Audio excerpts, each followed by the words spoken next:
don't mess with me. We've been here before. I got my black antenna up.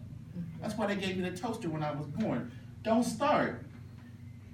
But that's why they get mad, because they're also part of a multi-million-dollar industry selling a fantasy. A fantasy of the old South with blood on its mouth, and only me being black could love her. That's Langston Hughes. I know what this is about. And what it does is it robs Southern white people and black people from making peace with each other. Because we should be working together. Do we want another 150 years of being in each other's throats? Do we want another 150 years of constant warfare over battles that have long ago been fought? You know, I want Dr. King's vision to come to fruition, but not the vision that people think, not just the one in the I Have a Dream speech. I'm talking about the one that said we don't need more war. We need cooperation. You know, we got to work together.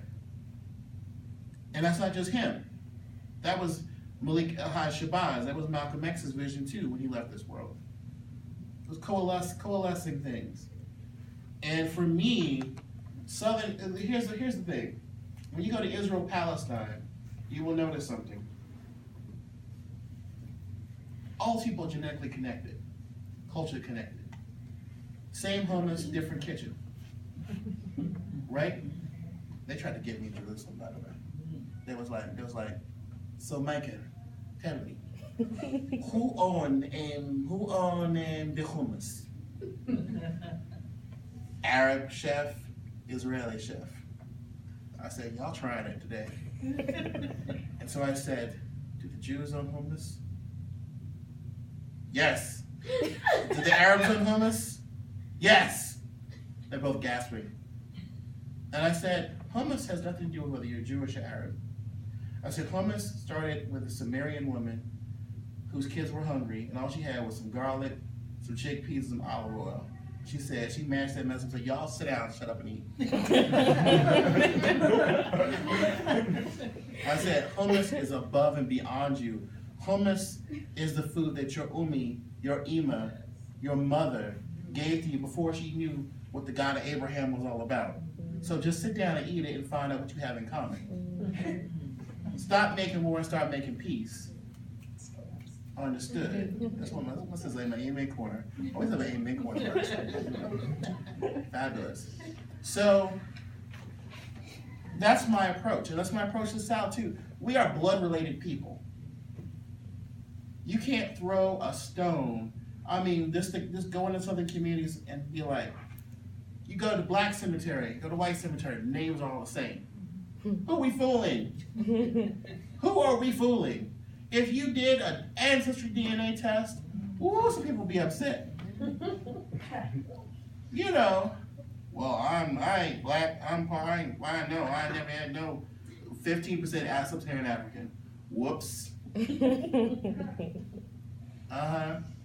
Oh, I need to worry about white people. Hey, stay on where they're from. I don't know about that. Wait a minute, hold up. Do your DNA, do your genealogy.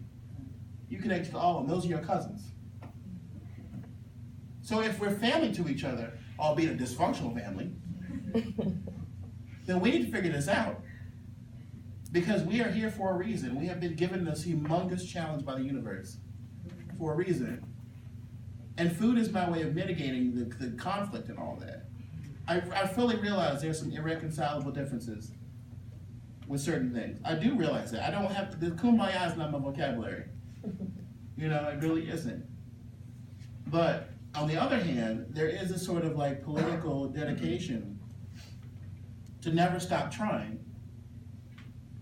You know? And I want Southern white people to be reintroduced to how African they are. Southern white people are the most Africanized white people in America. I mean, it's not just the food, it's not just, when's the last time you saw a white preacher on TV that didn't act black? I don't care if it's Joel Osteen, Rod Parsley, even that Arab dude, Benny Hinn. Black, black, black. screaming, running around the stage, talking in tongues, kicking their shoes off. That, you throw that some black stuff right there. That is Jesus with hot sauce on it.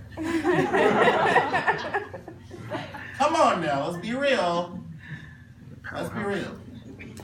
It just doesn't end. It just doesn't end. This sort of like thing. It's like, wow, Joyce Meyer, black.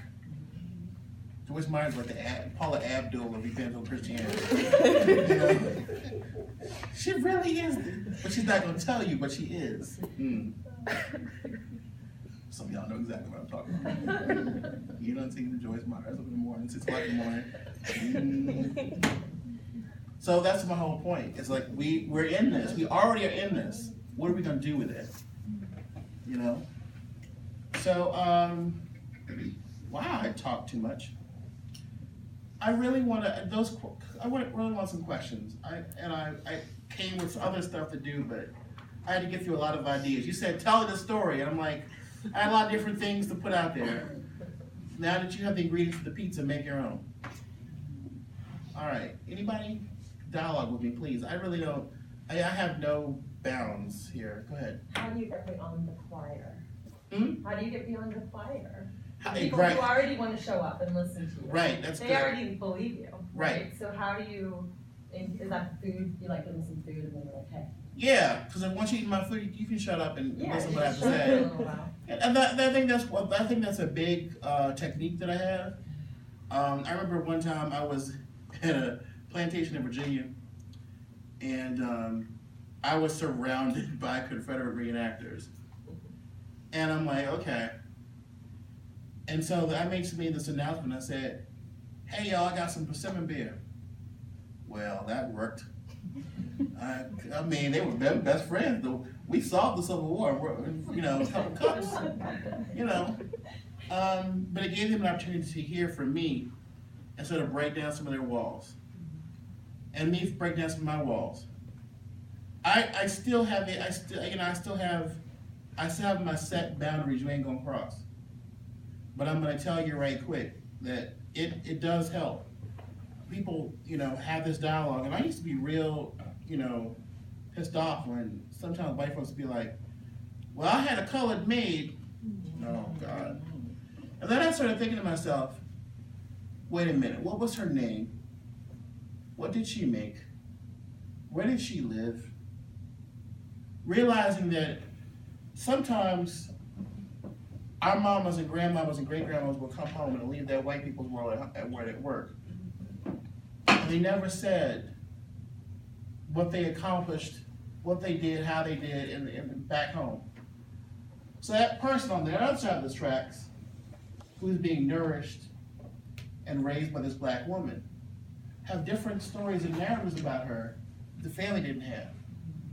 So I started writing things down, or you know, reach in my old pocket and pull out my phone to record, because I wanted to know about these women and know about these men, and what their food and why their food was, how they felt their food was influenced by their cooking and all that stuff. So I let my boundaries down a little bit, my guard down, not boundaries, but my guard down a little bit, and I started listening to people, absorbing what they had to teach me. So it's two-way streets, you know. So that was very important. So it's tough. I argue with people online, but not arguing like a one-upmanship. I let them say what they have to say, I respond to it, and I try to meet them halfway as much as possible without going crazy. It can be hard sometimes. So yeah, that's what I do. That's a good question. I like that. Anybody else know there was another hand up? Yes. What advice would you give to like another cultural group maybe that wanted to follow in your footsteps? Oh, Native American or right. I think that one of the first things you have to do is, a lot of people are scared because they don't know where to start. And I realize, and this applies to anybody. For example, I had a young woman who's also Jewish like me, and she said, you know, I want to know about my culture, but